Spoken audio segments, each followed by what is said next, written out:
சரியா? அதனால அதை வச்சே வந்து பார்த்தீங்கன்னா வந்து சின்னத்தை கூட அதெல்லாம் வந்து சவுக்கு சங்கம் மாதிரி பைத்தியங்கள் சொல்றது. புரியுங்களா சொல்றது? யானைக்கும் அடிசருக்குன்னு சொல்லுவாங்க சார். எல்லாருக்குமே வந்து பார்த்தீங்கன்னா நிர்வாகத்தை, ஒரு பெரிய கட்சியோட நிர்வாகத்தில் இது போன்ற சின்ன சின்ன விஷயங்கள் நடக்கும் தான். இது பெரிய விஷயமா கூட இருக்கட்டும். ஆனால் ஒருத்தர் வந்து சதித்திட்டம் தீட்டி புடுங்கிடணும்னு முடிவு பண்ணியாச்சு.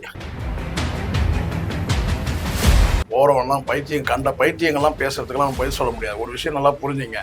இதுக்கும் வந்து நாட்டை ஆள்றதுக்கும் வந்து கம்பேர் பண்ணி பார்க்கறதே முதல் தப்பு. சின்னம் வழங்கப்பட்டிருக்க சின்னம் வந்து பார்த்தீங்கன்னா இன்னொருத்தர் விண்ணப்பிக்கிறாங்க.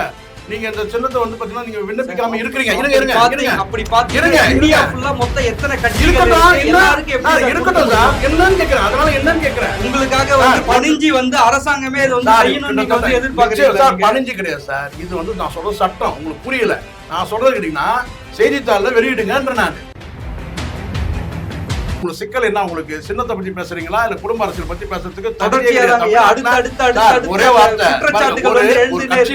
ஒரு கட்சியில இருக்கிறவங்க வந்து விமர்சிக்கலாம், இல்ல அந்த கட்சிக்கு ஆதரவு அளிக்கிறவங்க விமர்சிக்கலாம். கட்சியில இருந்தவங்க நான் கேட்கறது கேட்டேன். உங்க குடும்ப அரசியல இருந்தால் கூட அது யார் விமர்சிக்கணும்னு கேட்டீங்கன்னா நான் சொல்றேன், அந்த கட்சியில இருக்கிறவங்க வந்து பாத்தீங்கன்னா அது விமர்சிக்கலாம். பின்னாடி வந்து கேட்டா சீமானை வந்து பாத்தீங்கன்னா எப்படியாவது அரசியல் வந்து புறந்தள்ளணும்ன்ற ஒரு முயற்சி தான். முதல் நடவடிக்கை தான் இந்த நடவடிக்கை. அததான் சார் நானும் சொல்றேன். இன்னைக்கு வந்து பாத்தீங்கன்னா வந்து மாற்று கட்சியில் அதிமுக இருக்கு, திமுக இருக்கு, மற்ற கட்சிகளை இப்போ அண்ணாமலை பண்ற மாதிரி மற்ற கட்சியில இரவோடு இரவா இருக்கிற மாதிரி இருந்தாக்கா, இல்லது வந்து பாத்தீங்கன்னா வந்து அந்தந்த பகுதியில் பதவி வழங்குற மாதிரி இருந்தாக்கா பல கட்சிகள் காணாம போயிடும். கட்சியை பொறுத்த வரைக்கும் அந்த நாம் தமிழ்ன்ற கட்சி வந்துன்னா சீமான் தான் அடையாளம், சீமான் தான் பிராண்ட். சின்னத்தை தாண்டி சீமான் தான். அதுல யாரும் மறுக்க இருக்கிற உண்மையை பேசுறாங்க. சீமான் மேல கருத்து வேற்றுமை இருக்கு, சில விஷயங்கள கருத்து வேற்றுமை இருக்கு. ஆனா சீமானை விட்டு கொடுக்க முடியாது. குக்கு செய்தி நேயர்களுக்கு அன்பு வணக்கங்கள். நான் உங்கள் ராஜா. அரசியல் விமர்சகர் திரு ஷேக்வார் நம்மோடு இருக்கிறார். வணக்கம் சார். வணக்கம். நாம் தமிழர் கட்சி கரும்பு விவசாய சின்னம் வந்து கிடைக்கலன்னு சொல்லிட்டு நாம் தமிழர் கட்சி வந்து கடுமையான ஒரு குற்றச்சாட்டு வச்சிருக்காங்க. அதுக்கு அண்ணாமலை பாஜக மாநில தலைவர் திரு அண்ணாமலையும் வந்து இதுக்கும் எங்களுக்கும் எந்த சம்பந்தமும் கிடையாதுன்னு சொல்லிட்டு ஒரு அறிக்கையும் விட்டுருக்காரு. நீங்க இதை எப்படி சார் பாக்குறீங்க? ஒரு கிடைக்கலன்னு சொல்றதே தப்பு. பறிச்சுக்கிட்டாங்க, புடுங்கிட்டாங்கன்னு வேணா சொல்லுங்க. ஒரு என்ன சொன்னா கிட்டத்தட்ட வந்து ஒரு வருஷமா வந்து சதி பண்ணி என்ன அதை வந்து பறிச்சுக்கிட்டாங்க, நாம் தமிழர் கட்சிக்கிட்ட வந்து பறிச்சுக்கிட்டாங்கன்னு சொல்லுங்க. கிடைக்கலன்னு சொல்றது வந்து இவங்க கேட்கல அதனால அவங்க கொடுக்கலன்னு சொல்றதெல்லாம் வந்து பாத்தீங்கன்னா ஒரு நமக்கு வந்து பார்த்தீங்கன்னா ஒரு கண்கட்டி தான். கேட்கலன்றது வேற விஷயம். இன்னும் ஏற்கனவே வந்து இப்போ முதல் முறையா விண்ணப்பிக்கிறாங்கன்னா நீங்க சொல்றது கிடையாது. ஏற்கனவே விண்ணப்பிச்சு அந்த சின்னம் கொடுக்கப்பட்டு பல தேர்தல்களை சந்திச்சு கணிசமான வாக்கு சதவீதத்தை வாங்கியிருக்கிறாங்க. அப்படி இருக்கும்போது பார்த்தீங்கன்னா ஒரு வேலை வந்து பார்த்தீங்கன்னா ஒரு கவனக்குறைவோட வந்து பார்த்தீங்கன்னா அந்த குறிப்பிட்ட நாட்களில் வந்து இவங்க வந்து விண்ணப்பிக்க தவறி இருந்தாலும் கூட அடுத்து ஒரு வாய்ப்பு கொடுத்துருக்கணும்னு சொல்றேன். இப்போ முதல் முறையாக தான் நீங்க சொல்றது சரி. ஏற்கனவே அந்த சின்னம் வந்து பார்த்தீங்கன்னா வந்து இவங்ககிட்ட இருக்கு. இவங்க சின்னத்தை தான் வந்து போட்டிட்டு வரும்போது அதை வந்து விண்ணப்பிக்கலன்னு சொல்றதோ இல்லை கிடைக்கலன்னு சொல்றதோ தவறுன்ற பறிச்சுக்கிட்டாங்க. சதித்திட்டம் திட்டி அது பறிச்சுக்கிட்டாங்க அப்படின்றது தான் உண்மை சார். மக்களோட கருத்து கணிப்பே பாத்தீங்கன்னா வந்து சீமான் வந்து இந்த சின்னத்துக்காக வந்து அப்ளை பண்ணவே இல்லைன்றதுதான் வந்து ஒரு மக்கள் சின்னத்தையே வந்து பதிவு பண்ண முடியாது, சின்னத்தையே வாங்க முடியாது. ஒரு எப்படி வந்து ஒரு தமிழ்நாட்டை ஆளும் தகுதி இருக்குன்ற அளவுக்கு இப்ப வந்து விமர்சனங்கள் வந்து எழுந்திருக்கு சார். நல்லா போறவெல்லாம் கண்ட பைத்தியங்கள்லாம் பேசுறதுக்கெல்லாம் நம்ம பதில் சொல்ல முடியாது. ஒரு விஷயம் நல்லா புரிஞ்சுங்க. இதுக்கும் வந்து நாட்டை ஆள்றதுக்கும் வந்து கம்பேர் பண்ணி பார்க்கறதே முதல் தப்பு. சின்னத்தை வந்து பார்த்தீங்கன்னா அதை மெயின்டைன் பண்ண ஒரு நிர்வாக கட்டமைப்பு தான் அது செய்யுது. எல்லா கட்சிக்கும் நான் கேட்குறேன். தேர்தல் கமிஷன் ஒரு கடிதம் வருதுன்னு சொன்னால் அதை வந்து ஸ்டாலினா படிச்சுட்டு இருக்கிறாரு, மற்ற கட்சியில் எல்லாரும் வந்து தலைவர்களாக படிச்சுட்டு இருக்கிறாங்க. அதில் இருக்கிற நிர்வாக கட்டமைப்பில் இருக்க அடுத்த நிர்வாகிகள் அதை வந்து பார்க்கணும். அந்த நிர்வாகிகிட்ட கூட ஒரு கவனக்குறைவு ஏற்பட்டிருக்கலாம். சரியா? அதனால அதை வச்சே வந்து பார்த்தீங்கன்னா வந்து சின்னத்தை கூட அதெல்லாம் வந்து சவுக்கு சங்கம் மாதிரி பைத்தியங்கள் சொல்றது. புரியுங்களா சொல்றது? யானைக்கும் அடிசருக்குன்னு சொல்லுவாங்க சார். எல்லாருக்குமே வந்து பார்த்தீங்கன்னா நிர்வாகத்தை, ஒரு பெரிய கட்சியோட நிர்வாகத்தில் இது போன்ற சின்ன சின்ன விஷயங்கள் நடக்கும் தான். இது பெரிய விஷயமா கூட இருக்கட்டும். ஆனால் ஒருத்தர் வந்து சதித்திட்டம் தீட்டி புடுங்கிடணும்னு முடிவு பண்ணியாச்சு. சரிங்களா? அதுக்கு அவங்க எந்த நிலைக்கும் போவாங்க. அண்ணன் சீமானே வந்து என்ன சொல்றாரு, இந்த கட்சி சம்பந்தமா இருக்கட்டும், உறுப்பினர்கள் வந்து போடுறதா இருக்கட்டும், இல்ல மற்ற கட்சி சம்பந்த வேலைகள் வந்து எல்லாமே நானே பாக்குறேன். அப்போ வந்து நாம் தமிழர் கட்சியில படிச்ச இளைஞர்கள் வந்து பெரும் அளவுல வந்து இருக்கிறாங்க, 2ஆம் கட்ட ஆட்களும் இருக்கிறாங்க. இதெல்லாம் வந்து முன்னெடுக்க முடியாத ஒரு கட்சியா இருக்குதான்ற ஒரு குற்றச்சாட்டு தானே இல்லைங்க. நீங்க சொல்றதுல இது வந்து திரும்ப ஒரு வார்த்தை சொல்றேன். இப்போ நிர்வாகத்தில் இருக்க கட்சி நிர்வாகத்தில் இருக்க யாரோ ஒரு நபர் கூட வந்து பார்த்தீங்கன்னா வந்து சம்மந்தப்பட்ட அண்ணாமலை யார் சதித்திட்டம் தீட்டுறாங்களோ அண்ணாமலை உட்பட சொல்றேன், அவங்களுக்கு விலை போயிருக்கலாம். சரிங்களா? ஏன்னா ஒரு கோபத்தில் சீமானவர் கூட ஏதோ ஒரு கோபத்தில் கூட ஏதாவது திட்டிருக்கலாம். இதை இந்த நேரம் பார்த்து முதுகுல குத்துற மாதிரி செஞ்சிருக்கலாம். இதெல்லாம் ஒரு கட்சிக்கு உள்ள நடக்கிற விஷயம். ஆனால் நீதிமன்றத்தில் ஒரு அஃபிடேவிட்ல அவர் என்ன சொல்றாருன்னு கேட்டிங்கன்னா, அந்த விண்ணப்பிக்கிற நேரத்தில் நான் வந்து வெள்ள நிவாரண பணியில் இருந்தேன் நான் அப்படின்னு சொல்றாரு. அப்படி இருக்கும்போது ஒரு வாய்ப்பு கொடுத்தாதான் என்ன, இது வந்து போற போக்கில் எல்லாரும் அடிச்சுட்டு போற மாதிரி போக முடியாது. நம்மளும் கூட விமர்சிக்கிறோம். நான் கவனக்குறைவுன்ற முறையில் நானும் கூட வந்து விமர்சனம் பண்ணியிருக்கிறேன், நான் இல்லைன்னு சொல்லலாம். ஆனால் அதே வந்து பார்த்தீங்கன்னா ஒரு குறிப்பிட்ட இப்படியும் நீங்கள் பார்க்கணும்ல, ரெண்டு பக்கமும் பார்க்கணும். சரி, அவர் கவனக்குறையில விட்டுட்டாரு.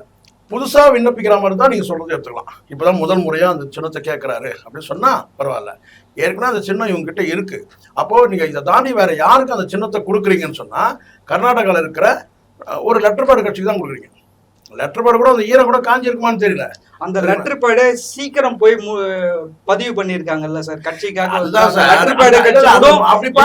இவ்வளவு கவனமா செயல்படக்குள்ள கிட்டத்தட்ட வந்து 30 லட்சம் வாக்கு வங்கிய வாங்குற செந்தமிழ் சீமான் வந்து இதை ஏன் முன்னெடுக்கல? இப்ப இப்படியே கூட நம்ம எடுத்துக்கலாம். விமர்சனம் பண்ணலாம், எப்படி வேணா பண்ணலாம். அங்கீகாரம் பெற்ற கட்சிகள் வந்து இரண்டா பிளவுபடுதுன்னு வச்சுக்கோங்களேன். இப்ப அதிமுக எடுத்து உதாரணத்துக்கு இரண்டா பிளவுபடும் போது பார்த்தீங்கன்னா எப்படி எடப்பாடிக்கு வந்து அது சின்ன வழங்கப்படுதுன்னு கேட்டீங்கன்னா, அவர்கிட்ட இருக்கிற எம்பிக்கள் எம்எல்ஏக்கள் எதுக்காக கேட்கறாங்க? அங்க மக்களுடைய ஆதரவு. ஸோ மக்களுடைய பிரதிநிதியா அவங்க இருக்கிறாங்கன்ற அந்த அடிப்படையில தான் அங்கீகாரம் பெற்ற கட்சிகள் இரண்டாவது பிளவுபடும் போது எந்த அணிக்கு வந்து அந்த சின்னத்தை கொடுக்கணுன்றத முடிவு பண்ணுது. தேர்தல் கமிஷன் அப்படிதான் முடிவு பண்ணுது, நீதிமன்றங்களும் அப்படிதான் முடிவு பண்ணுது. அப்படி பார்த்தாலும் கூட ஒருவேளை இவர் வந்து பார்த்தீங்கன்னா கவனக்குறைவா விட்டுருந்தா கூட அடுத்த ஒரு வாய்ப்பு இவர் கொடுத்துருக்கணும்ன்ற நான். நீங்க அடுத்தடுத்து ஒரு 3 வாய்ப்பு கூட கொடுக்கலாம். அந்த வாய்ப்பு கொடுக்காத பட்சத்துல வந்து பார்த்தீங்கன்னா வந்து ஒரு நோட்டீஸும் கூட அனுப்பலாம். நீங்க வந்து உங்களோட சின்னத்தை வந்து விண்ணப்பிக்காம இருக்க, ரெனியூவல் பண்ணாம இருக்கிறீங்க. ரெனியூவல் புதுப்பிக்கிறது, விண்ணப்பிக்கிறது என்ன கேட்டா இன்னும் பேசிக்கா சொல்றேன் நான். விண்ணப்பிக்கிறதுன்றது தவறுன்ற நான், புதுப்பிக்கிறது தான். இந்த சின்னம் உங்களுக்கு வழங்கப்பட்டிருக்கு, நீங்க ரெனியூவல் பண்றீங்களான்ற மாதிரி கூட கேட்டுறாங்க. இன்னும் அந்த சிஸ்டமே மாற்றணும்ன்ற என்ன கேட்டா நீங்க ரெனியூவல் தான் வரணும். ஏற்கனவே வழங்கப்பட்டிருக்கு சார், உங்களுக்கு ஒரு லைசன்ஸ் கொடுத்துருக்கு சார், வழங்கப்பட்டிருக்கு. அது நீங்க வந்து பாத்தீங்கன்னா புதுசா விண்ணப்பிக்கிறீங்க.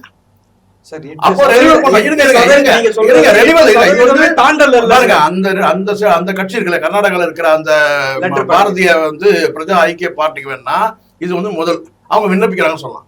இவங்க வந்து ரெனியூவல் தான், கிட்டத்தட்ட ரெனியூவலை தான் எடுத்துக்கணும். சரிங்களா? அப்படி ஒரு வேலை வந்து மிஸ் ஆகிருந்தால் கூட நீங்க இன்னொரு வாய்ப்பு தரணும். புரியுதுங்களா? அது வந்து பாத்தீங்கன்னா நீங்க வந்து இதுதான் நேரம்னு சொல்லி பார்த்து இதை வந்து விதிகளை மட்டுமே வச்சுக்கிட்டு, சரிங்களா, இதுதான் நேரம்னு சொல்லிட்டு வந்து உங்களுக்கு வந்து இதை இம்ப்ளிமெண்ட் பண்ணி அந்த சின்னத்தை பறிச்சுட்டு, அதே இன்னும் சொல்ல போனா அந்த அந்த கட்சி அந்த கர்நாடகாவில் இருக்கிற அந்த பாரதிய பிரஜா ஐக்கிய பார்ட்டி இங்கேயும் வந்து பாத்தீங்கன்னா இருக்கு. இங்க என்னன்னா இங்கேயும் அவங்களுடைய விரிவா அந்த கட்சியோட எல்லைகள் பாத்தீங்கன்னா தமிழ்நாட்டிலே இருக்கிற மாதிரி இருக்கு. அப்ப தமிழ்நாட்டிலே ஏற்கனவே ஒரு கட்சி விவசாய சின்னம் கொடுத்து அது வந்து தொடர்ச்சியா போட்டிட்டு இருக்கும் போது இங்கேயும் அதோட கிளை இருக்கிறதா சொல்றாங்க இல்லையா? அப்ப வந்து கண்டிப்பா கேட்ட வேண்டிய நிர்பந்தம் இருக்கு. ஒரு ரெண்டாவது ஒரு வாய்ப்பு கொடுத்துருக்கணும்னு நான் சொல்றேன். ஒரு தடவை சார் எல்லாருக்கும் தவிர சார் ஹியூமன் எரர் எல்லாருமே உண்டு. அது வந்து பாத்தீங்கன்னா நீங்க இதையே ஒரு காரணமா எடுத்துக்கூடாது. அப்ப இதுல வந்து உள்நோக்கம் இருக்குன்னு சொல்ல வரேன். இந்த விவசாய சின்னத்தை வந்து பாத்தீங்கன்னா பறிச்சதன் மூலமா ஒரு உள்நோக்கம் இல்லைன்னு மறுக்க முடியாது. சட்டங்கள் பாருங்க, சட்டம் ஒருபோதும் மனிதர்களுக்குள் அன்பை வளர்க்காது தம்பி. சரிங்களா? அது விதிகளை சொல்லிட்டே போகும். புரியுங்களா? ஆனா அது வந்து பாத்தீங்கன்னா எல்லாருடைய உரிமையை பாதுகாக்கிறது தான், உரிமையை பறிக்கிறது கிடையாது. சட்டம் வந்து உரிமையை வழங்குறதுக்கு தான் இருக்கு, தவிர பறிக்கிறது கிடையாது. நீங்க அந்த சட்டத்தை மட்டுமே சட்டத்தை காரணம் காட்டி நீங்க என்ன கேட்டா நீங்க ஒரு சின்னத்தையே பறிக்கிறதுன்னு கேட்டா அந்த மக்களுடைய உணர்வுகளை பறிக்கிறது தான். அந்த வாக்களித்த மக்களுக்கு நீங்க மரியாதை கொடுக்கணுமா இல்லையா? சீமானை விடுங்க சார், சீமான் கட்சியில் இருக்க நிர்வாகிகளை விடுங்க. அந்த கட்சியை நம்பி வாக்களிச்சிருக்காங்கல்ல. இப்ப நான் கேட்கறேன், அங்கீகாரம் பெற்ற கட்சிகளுக்கு வந்து நீங்க எப்படி வந்து கூப்பிட்டு நீங்க கருத்து கேட்கறீங்க? எப்படி சட்டமன்ற உறுப்பினரும் பாராளுமன்ற உறுப்பினரும் நீங்க கணக்குல எடுத்துக்கிறீங்கல்ல? அதே மாதிரி வாக்களித்த மக்களை நீங்க கணக்குல எடுக்கணும். இந்த சின்னத்தை நம்பி இத்தனை வருஷமா இவங்க வந்து வாக்களிச்சிருக்காங்கன்னு சொன்னா அந்த சின்னத்தை ராத்திரி ஒரு விண்ணப்பிக்கிற ஒரே காரணத்தை வச்சு சார் விண்ணப்பிக்கலாம் வந்து ஒரு காரணம் கேட்கணும். இரவா பண்ணதா வந்து சொல்லல சார். கிட்டத்தட்ட டிசம்பர்ல ஆரம்பிச்சு டிசம்பர் எண்டு வரைக்கும் அப்ளை பண்ற அந்த இது 17ஆம் தேதி தான் போய் நான் கேட்கறது இருக்குன்னா ஒரு நோட்டீஸுக்கு மேல 2 நோட்டீஸ் 3 நோட்டீஸ் கொடுக்கலான்ற நான் தப்பு இல்லைன்ற நான் கேட்கறேன் சார். பத்திரிகை சில விளம்பரம் பார்த்துருப்பீங்க சார். குறிப்பிட்ட ஒரு நபர் வந்து பார்த்தீங்கன்னா வந்து ஒரு நிர்வாகத்தில் யாராவது இருக்காச்சுல உங்கள் மேலே நாங்கள் வந்து பார்த்தீங்கன்னா இது வரைக்கும் நீங்கள் பதில் அளிக்காமல் இருக்கிறீங்க, நாங்க ஏன் வந்து உங்க மேல நடவடிக்கை எடுக்கக்கூடாதுன்ற மாதிரி கூட சில நோட்டீஸ் வந்திருக்கு, நீங்க பார்த்துருப்பீங்க. ஒரு செய்தித்தாள்ல குறிப்பிட்ட ஏதோ ஒரு வந்து ஒரு என்ன சொன்ன ஒரு அட்வொகேட் நோட்டீஸோ இல்ல லீகல் நோட்டீஸ் மாதிரி கூட இருக்கும். என்னன்னு கேட்டா, நீங்க இது வரைக்கும் நீங்க வந்து பதில் அளிக்காம இருக்கீங்க, ஒருத்தர் காணாமையே போயிடுறாங்க, ஒருத்தர் இல்லாம போயிடுறாங்க, இல்ல பதில் அளிக்காம இருந்தான்னு கேட்டா இதை வந்து பப்ளிக் நோட்டீஸ் கொடுங்கன்றான். சரிங்களா? அப்போ வந்து கேட்டா ஒரு ஒரு பொருளே காணாம போனா கூட பார்த்தீங்கன்னா நீங்க விளம்பரம் கொடுங்கன்றான். புதுசா நீங்க அப்ளை பண்ணும்போது விளம்பரம் கொடுங்கன்னு கேட்கறான். ஸோ சட்டப்பூர்வம் பார்த்தீங்கன்னா கேட்டா நீங்க பப்ளிக் நோட்டீஸ் கொடுங்க, ஒரு செய்தித்தாள வெளியிடுங்க. உங்களுக்கு சின்னம் வழங்கப்பட்டிருக்க சின்னம் வந்து பாத்தீங்கன்னா இன்னொருத்தர் விண்ணப்பிக்கிறாங்க, நீங்க இந்த சின்னத்தை வந்து பாத்தீங்கன்னா நீங்க விண்ணப்பிக்காம இருக்கிறீங்க. அப்படி பாத்தீங்கன்னா இந்தியா ஃபுல்லா மொத்தம் எத்தனை கட்சிகள் இருக்கட்டும் சார், என்னன்னு கேக்குறேன். அதனால என்னன்னு கேக்குறேன், உங்களுக்காக பணிஞ்சி வந்து அரசாங்கமே இது வந்து எதிர்பார்க்கறீங்க சார். பணிஞ்சி கிடையாது சார், இது வந்து நான் சொல்ற சட்டம். உங்களுக்கு புரியல நான் சொல்றது கேட்டீங்கன்னா, செய்தித்தாள்ல வெளியிடுங்கன்ற. நான் இங்க தமிழ்நாட்டுல எத்தனை கட்சி இருக்கு? 100 கட்சி கூட இருக்கும். உங்களுக்கு வழங்கப்பட்ட சின்னம் வந்து பாத்தீங்கன்னா நீங்க சுயேட்சை சின்னமா கூட இருக்கட்டும் சார். ஆல்ரெடி அந்த கட்சி பதிவு பெற்ற கட்சியா இருக்கு, தனிநபர் சுயேட்சை வேட்பாளர் கிடையாது. நீங்க சுயேட்சையா ட்ரீட் பண்றீங்கிறது வேற விஷயம். ஆனாலும் வந்து பாத்தீங்கன்னா ஒரு கட்சி 3 தேர்தலை சந்திச்சிருக்குது, கிட்டத்தட்ட 10 வருஷத்துக்கு மேல வந்து பாத்தீங்கன்னா களத்துல இருக்கிறாங்க. நீங்க பப்ளிக் நோட்டீஸா கூட கொடுங்க, நியூஸ் பேப்பர்ல கொடுங்க. நாம் தமிழர் கட்சியில மூத்த நிர்வாகிகள் இருந்தால் இந்த நிலை ஏற்பட்டு மூத்த நிர்வாகி பாருங்க, இங்க மூத்த நிர்வாகி இந்த பொதுவாக நான் சொல்றேன், கிட்டத்தட்ட வந்து 10 வருஷமா வந்து தொடர்ச்சியா வந்து நாம் தமிழர் கட்சிக்காக தன்னோட பணத்தையும் சரி தன்னோட வாழ்க்கையும் சரி இழந்தவர்கள் வந்து எவ்வளவு பேர் இருக்காங்க.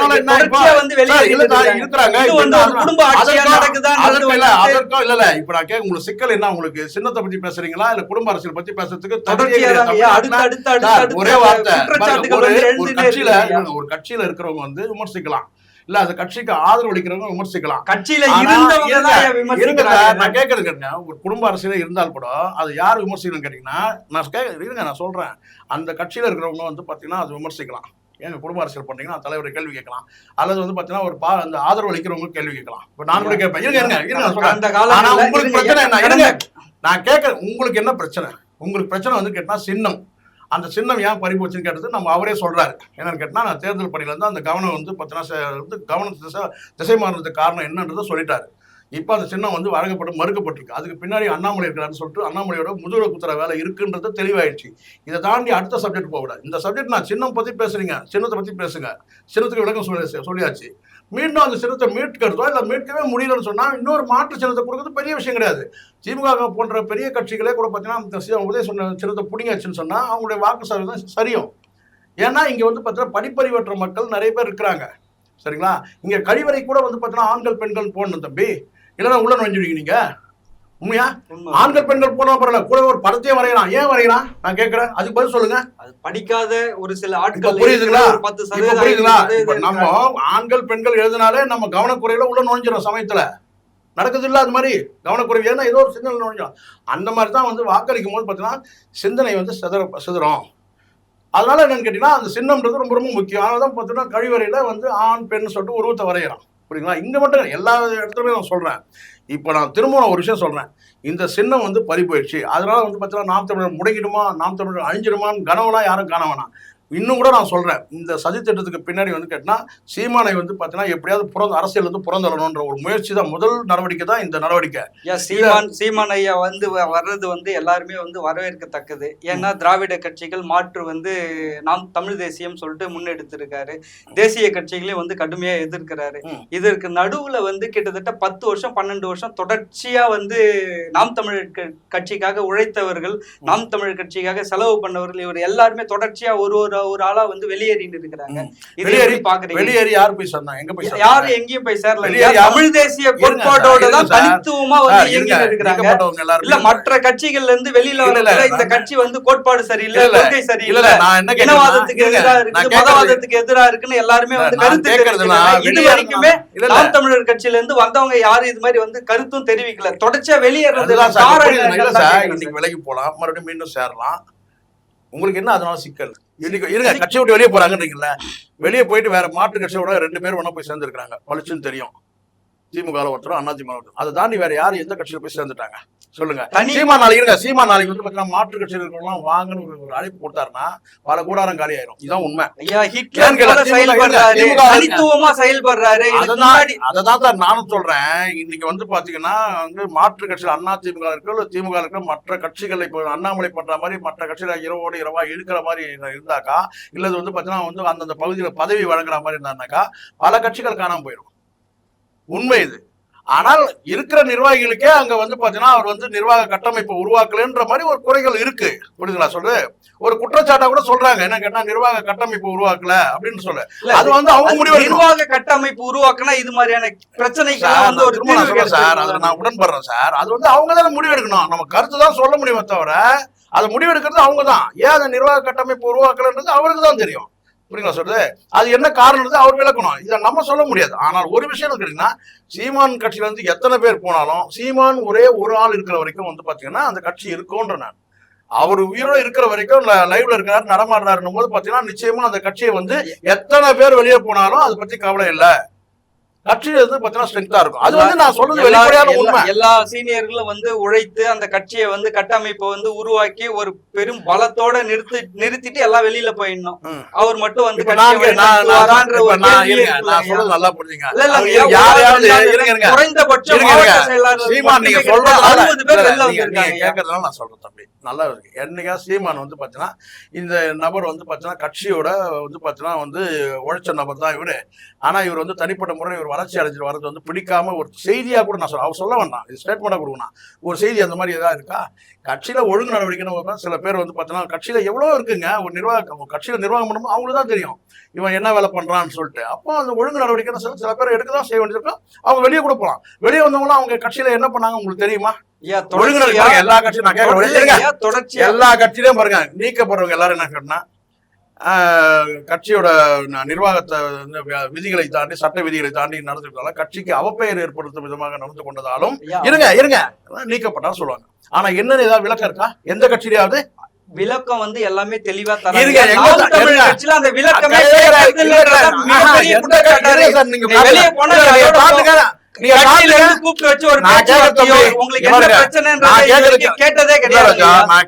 நீங்க ஒன்னே காட்டிடுங்க. நான் இங்க பேசுறது நினைச்சேன். எந்த கட்சியிலாவது வந்து பாத்தீங்கன்னா கட்சியோட சட்ட விதிகளை மீறி கட்சியோட வந்து அவப்பெயருக்கு ஏற்படுத்தும் விதமா நடந்து கொண்டதால் நான் நீக்கப்படுகிறார் சொல்லியிருக்க தவிர உள்ள நீங்க சொல்ற மாதிரி ஏதாவது ஒரு காரணங்களை சொல்லி இருந்தால் நீங்க காட்டுங்க, நான் பேசுறதை நிறுத்திடுறேன். எல்லா கட்சியும் நான் கேட்கிறேன், எல்லா கட்சியிலும் ஒரு இந்த 2 வரி தான் வரும். நாம் தமிழர் இந்த 2 வரி தான் வரும். ஆனா அவங்க என்ன பண்ணாங்கன்றது வந்து பாத்தீங்கன்னா வெளிப்படையா பேச முடியாது. என்ன ஒழுங்கு நடவடிக்கை இவங்க மேல இவங்க ஒழுக்கம் தவறி நடந்துக்கிட்டாங்க, விதிகள் என்ன மீறி இருக்கிறாங்கன்றது வந்து பாத்தீங்கன்னா நீக்கப்பட்டவரே சொல்ல மாட்டாரு. யாரு நீக்கப்பட்டார் இல்லையா? அவர் தானே சொல்லிப்பாரு. என்ன சொல்லுவாங்க எல்லாரும் வசனம் ஒரே டைரக்ட் தான். என்ன கேட்டீங்கன்னா என்ன நீக்கிறதுக்கு அவருக்கு உரிமையே இல்லை.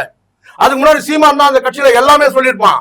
ஆனா நீக்கப்பட்ட உடனே நான் சொல்லுவாங்க சரிங்களா, எல்லா கட்சியும் நடக்குது. என்னன்னு கேட்டா அவர் நீக்கிறதுக்கு உரிமையே கிடையாது. சீமான் வந்து இந்த கட்சியை கைப்பற்ற காலகட்டத்துல இருந்த ஆட்களே யாரும் கிடையாது. கைப்பற்றுறது சொன்னதே தப்புங்க. நான் கைப்பற்ற கிடையாது. ஒரு கட்சி நாம் தமிழர் கட்சி இருக்கு. அந்த கட்சியை வந்து பாத்தீங்கன்னா இவர் வந்து பாத்தீங்கன்னா இவர் அதை அண்டர்டேக்கர். அது எல்லாருக்கும் உழுது. இப்போ விசிகா கூட பாத்தீங்கன்னா அதுவும் வந்து பாத்தீங்கன்னா வந்து மகாராஷ்டிரால இருக்கிற ஒரு அமைப்பு தான் சரிங்களா.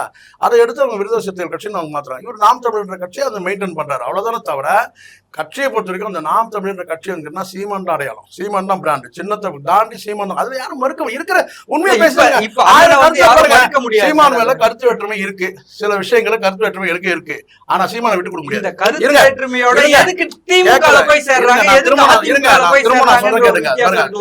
தமிழ் ஒவ்வொருத்தரும் ஒரு இலக்கு இருக்கு. தமிழ் தேசியத்தை முன்னெடுக்கிறது எல்லாமே இயக்கங்களை தான் இருக்கு தம்பி.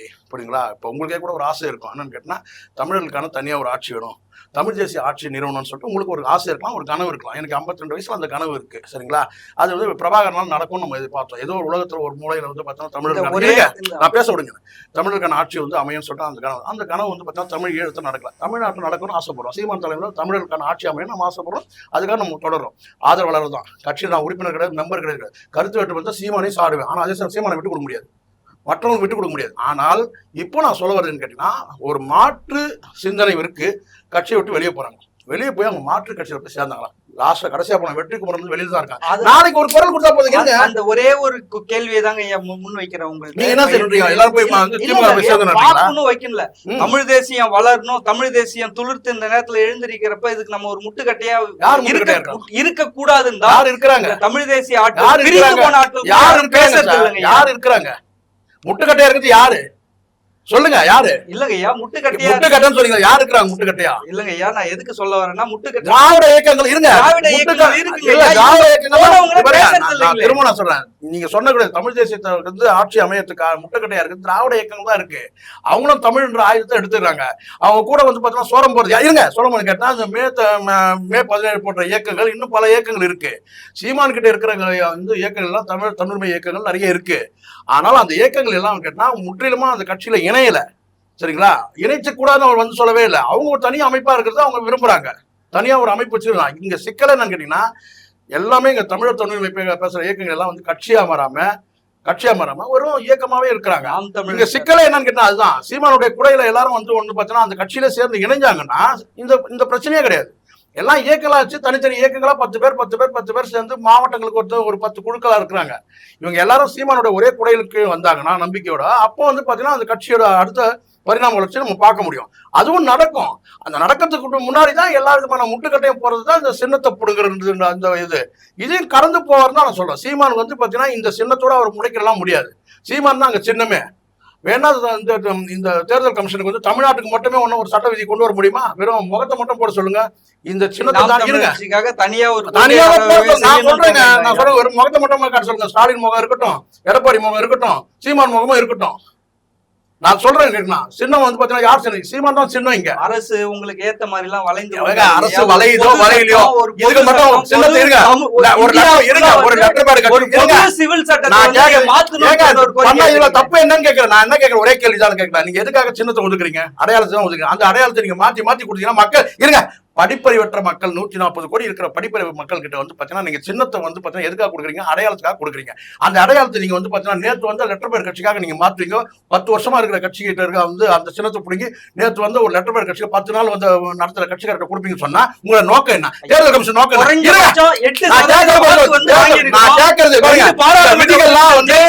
விதிகள்லாம் காது குத்துற வேலை. புரியல? இந்த விதிகள்லாம் காது குத்துற வேலை. இந்த விதிகளை காட்டி ஏமாத்துறீங்க. படிப்பறி நான் கேட்கிறேன். 140 கோடி வாழக்கூடிய வந்து படிப்பறிவற்ற மக்கள் கிட்ட வந்து பாத்தீங்கன்னா சின்னத்தை எதுக்காக கொடுக்குறீங்க கேட்டா, சின்னத்தை இருங்க கட்சியை பார்க்காம சின்னன்றது ஒரு அடையாளமா கொடுங்க. அந்த அடையாளத்தை நீங்க நினைச்சு மாத்துறீங்கன்னு சொன்னா 10 வருஷமா நான் மனசாட்சியோட பேசுறீங்களா? மனசாட்சி கட்சி வச்சுட்டு பேசுறீங்க.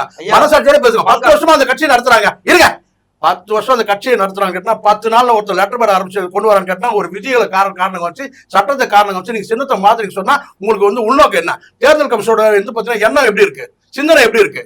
பிஜேபியோட கைப்பாவையா செயல்படுதுன்றாரு. திட்டமிட்டு சதி திட்டம் தீட்டி வந்து பாத்தீங்கன்னா அந்த சின்னத்தை வந்து நீங்க புடுங்குறீங்கன்னு சொன்னா விதிகளை அதுக்கு காரணமா காட்டுறீங்க. ஒரு சின்ன ஒரு கவனக்குறைவை வந்து நீங்க காரணமா காட்டுறீங்க சொன்னா ஏன் பத்திரிகை போடுங்க. உங்க சின்னத்தை நாங்க மாத்திரம் சொல்லுங்க. என்ன ஆயிட போது? எத்தனை கோடி செலவு பண்றீங்க எலெக்ஷனுக்காக? நான் கேட்கிறேன். பத்திரிகை விளம்பரம் எடுங்க, விளம்பரம் போடுங்க. இந்த சின்னத்துக்கு நீங்க விண்ணப்பிக்காம இருக்கீங்க, ரெனியூவல் பண்ணாம இருக்கீங்க. இந்த சின்னத்தை நாங்க வந்து மொத்தம் வேற ஒரு கட்சி கொடுப்போம் சொல்லுங்க. நீங்க அவங்களா வந்து தேடி பண்ணணும் சார். சார் தேர்தல் 5000க்கு மேல கட்சிகள் இருக்கு. நான் கேட்கிறேன் இந்தியாவுல எலெக்ஷன் கமிஷன் வந்து பாத்தீங்கன்னா எவ்வளவு நிதி மத்திய அரசு நிதி ஒதுக்கீடு கொடுங்க சொல்லுங்க பார்க்கலாம். தேர்தல் கமிஷன் நடத்துறதுக்கு அந்த நிர்வாகம் நடக்கிறதுக்கு எவ்வளவு நிதி ஒதுக்கீடு இருக்குன்னு நீங்க நினைக்கிறீங்க? தேர்தல் நடத்துறதுக்கு எவ்வளவு பாத்தீங்கன்னா வந்து ஃபைனான்ஸ் ஒதுக்கப்படுது? இதுக்கெல்லாம் சேர்த்து தான் பண்ணணும். அதையும் புரியுங்களா?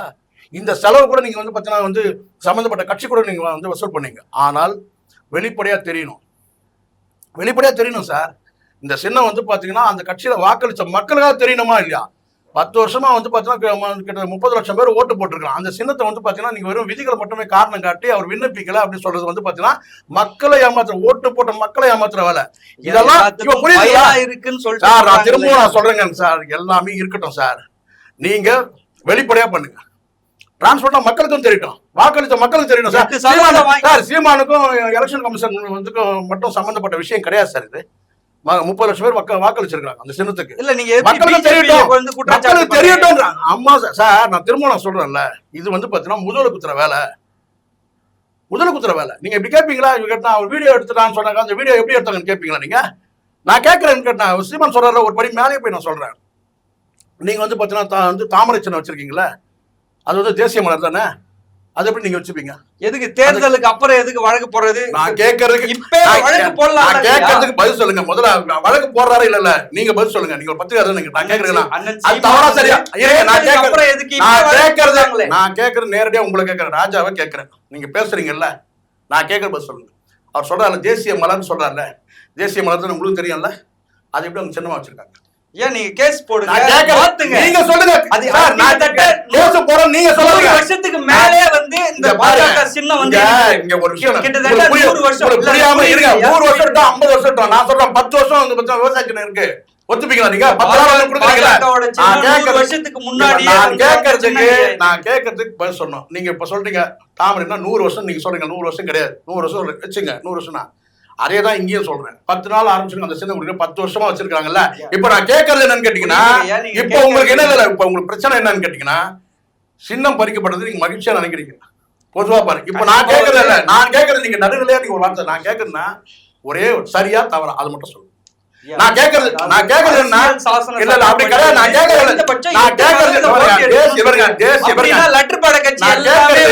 நான் புரியுதா இல்லையா? நான் சொல்றது புரியுதா? நான் கேட்கறது பதில் சொல்லுங்க. தேசிய மலர் சீமான் சொல்ற ஒரு வார்த்தை நீங்க எடுங்க. தேசிய மலர் பொதுவானது தானே, அது எப்படி ஒரு கட்சி சின்னமா கூட சரியா தவறு அது மட்டும் பதில் சொல்லுங்க, அப்புறம் போலாம். இது தவறு இருங்க, இதுல தவறு தானே.